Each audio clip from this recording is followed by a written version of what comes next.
የፋይናንሻል ስኬት እንግዲህ ምን ያህል እናንተ ስማርት እንደሆናችሁ ያመለክታል። በተለይ ደግሞ ባህሪያችሁን ቢሄቪየራችሁን እጅግ በጣም የሚገልጽ ነገር ነው። ገጥሟችሁ ያውቃል በአካዳሚክ አቺቭመንቱ እጅግ በጣም ስኬታማ የሆነ ሰው ነገር ግን ፋይናንሻል ላይ እጅግ በጣም ዊክ የሆኑ ሰዎች? ሌሎች ሰዎች ደግሞ ምንም አይነት ትምህርትን አልተማሩም ነገር ግን እጅግ በጣም ብዙ ገንዘብ አላቸው። ይህ እንዴት ሊሆን ይችላል? የሰው ልጅ ቢሄቪየር እንግዲህ የፋይናንሻል ፐርፎርማንሱን ይገልጻል። ማለትም የሀገርን ኢኮኖሚ ጨምሮ ፐርሰናል ኢኮኖሚ የምንላቸው ማለት ነው። ነገር ግን ይህ እጅግ በጣም ከባዱ የህይወት ክፍል ነው ይህንን ነገር ለመረዳት።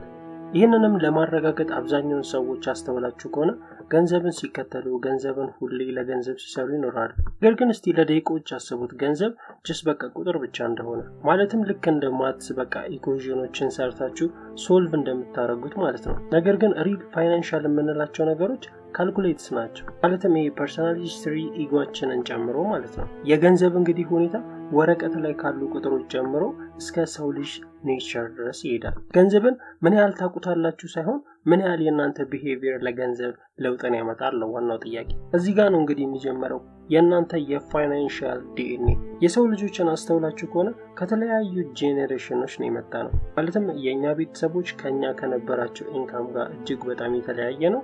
እነሱ ደግሞ ከነሱ ቤተሰቦች ጋር የነበራቸው ኢንካም እጅግ በጣም የተለያየ ነው። ማለትም ዓለም ላይ ያሉ ህዝቦች ዲፈረንት ከሆነ ኢኮኖሚ አይነት አመጣጥ ነበራቸው በድሮ። ማለትም በየሀገራቱ በየአካባቢው የተለያዩ አይነት ኦፖርቹኒቲዎች አሉ ገንዘብን ለመስራት። ይህ ማለት ዓለም ላይ ያለ ህዝብ በሙሉ የተለያየ ኤክስፒሪየንስ አለው ማለት ነው። እስቲ ለምሳሌ ስቶክ ማርኬትን ተመልከቱት እንዴት ኢንፍሉዌንስ እንደሆነ። ሰዎች በ1970ዎቹ መካከል የሰው ልጆች ኢንካም ኤስፒ 500 ነበር።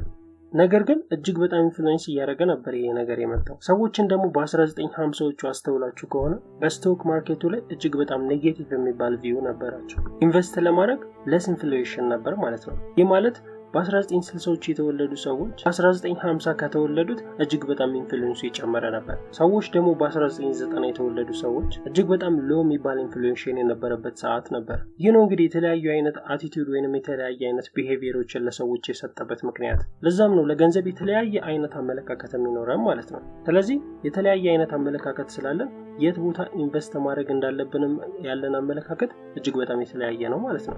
ሰዎች ገንዘብ ላይ የሚወስኗቸው ውሳኔዎች based on ካላቸው ዕውቀት የተነሳ ነው ማለት ነው። ይህንን ከሰሙት ማለትም በነበሩበት ዘመን የነበረው የገንዘብ አመለካከትን ይወስነዋል ማለት ነው። ማለትም ምናልባት ከቤተሰቦቻቸው ወይንም ደግሞ ከሰሙት ነገሮች አንፃር ተነስተው ነው እንግዲህ ለገንዘብ ያላቸው አመለካከት የየዘመኑ የሚለያየው ማለት ነው። ምናልባትም በዚህ መሃል መጥፎ ውሳኔዎችን ወይንም ደግሞ ጥሩ የምንላቸው ውሳኔዎችን ወሰነው ሊሆን ይችላል። ነገር ግን ሰዎች በገንዘብ ላይ ክሬዚ የሚባል ቲንኮችን መፍጠር የጀመሩት ከ2020 ጀምሮ ነው ይላል። ይህ ምን ማለት ነው? No one is crazy። እዚህ ካነበብናቸው ካየናቸው ከሰማናቸው ነገሮች ዓለም ላይ ያለ ህዝብ በሙሉ ለገንዘብ ያለው አመለካከት እጅግ በጣም የተለያየ ነው። እናም እነዚህ ቼንጅ ያመጡ የምንላቸው ነገሮች የየዘመኑን ይመስላሉ ማለት ነው። ይህ ማለት በዚህ ዘመን ላይ 2020 ቢግ ቼንጅ ያለው ማለት ነው። በዚህ ዘመን ላይ የነበሩ ሰዎች የሚያነቧቸው መጽሐፎች ለምሳሌ How to Spend Money, The Spend Wisely, Getting Rich, The Best Way to Save, The Future of Stock Market እነዚህን መጽሐፎች ያነበቡ ሰዎች ናቸው ማለት ነው። ስለዚህ ገንዘብ ላይ ያለን ውሳኔ የምንወስነው ፐርሰናል ላይፍ ኤክስፒሪየንሳችንን ተንተርሰን ነው ማለት ነው። ስለዚህ የእናንተ ፐርሰናል ላይፍ ኤክስፒሪየንስ ምን ይመስላል? ይህ ማለት የእናንተን ገንዘብ ያሳያቸዋል ማለት ነው። ስለዚህ በዚህ ህግ መሰረት ማንም ሰው ስህተት አልሰራም ማለት ነው።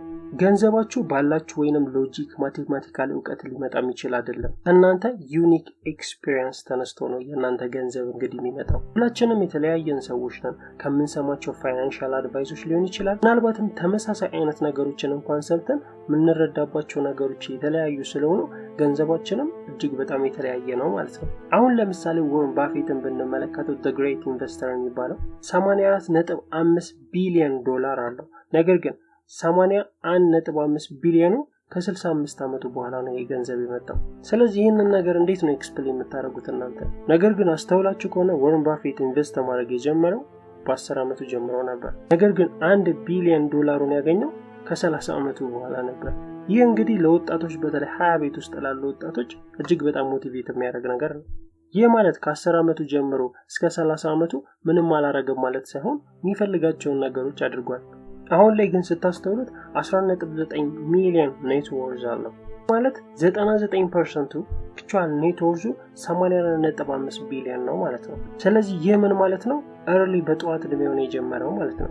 እጅግ በጣም የተካነበት ስኪል ቢኖር ኢንቨስት ማድረግን ነው። በምን ካላችሁኝ the power of compounding ማለት ነው። richest investor of all the time የምንለው ይሄ ዋረን ባፌት average return ስንመለከተው greatest የሚለው ነገር ለሱ የሚገባ አይደለም። ለምሳሌ ደግሞ ጂም ሳይመንስን ብትመለከቱት እጅግ በጣም ሃይ ሬት አለው። ይህንን ስትመለከቱት ግን ገንዘቡን ዝቅ ያደረገበት በዚህ ምክንያት ነው። 21 ቢሊዮን ያለው ማለት ነው 75%። ይህንን ታሪክ ለምንድን ነው የነገርኳችሁ? ሰዎች አብዛኛውን ፎከሳችን ሾርት ተርም ጎል ላይ ብቻ ነው። ማለትም ሎንግ ኢምፓክት የምንላቸውን ኢንቨስትመንቶች በፍጹም አንፈልግም። ወዲያው ሰርተን ወዲያው ያችን ገንዘብን ነው የምንመለከታት። ነገር ግን ሎንግ ታይም ፋይናንሻል ሰክሰስን መማር መጀመር አለብን በዚህ መንገድ ማለት ነው። ሃይ ሪተርን እንዲመጣልን ወይንም ደግሞ ያለንን ገንዘብ እጥፍ ሆኖ እንዲመጣልን ሳይሆን ኮንሲስተንስ የሆነ ሎንግ ተርም ጎል እንዲኖረን ማድረግ ነው። ማለትም ሁል ጊዜ ማስተዋል ያለብን ነገር ቢኖር ጥሩ ነገር የምንላቸው በአንድ ምሽት ወይንም በአንድ አዳር የሚከሰቱ ነገሮች አይደሉም። እጅግ በጣም ሎት ኦፍ ታይም ይፈልጋሉ። ለምሳሌ ብንመለከት እንኳን ሁላችንም ላይ የኢኮኖሚክ ክራይሲስ ሲከሰት ሁላችንም የምናተኩረው ፔይ አቴንሽን ላይ ነው። አሁን ለምሳሌ በ6 ወር ውስጥ ስቶክ ማርኬት 40% ጨመረ ብንል ሁላችንም አትራክት የምናደርጉ ወይንም ደግሞ አቴንሽናችን የሚሰበሰበው ገቨርንመንት ኢንተርቬንሽን የምንላቸው ነገሮች ላይ ነው።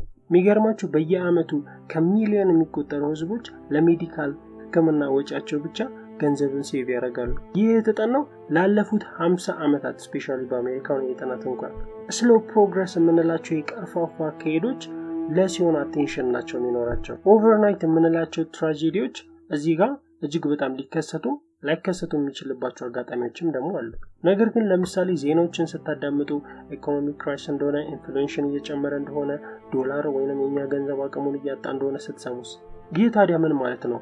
በአንድ ቀን በኦቨር ታይም የመጣ ችግር ነው?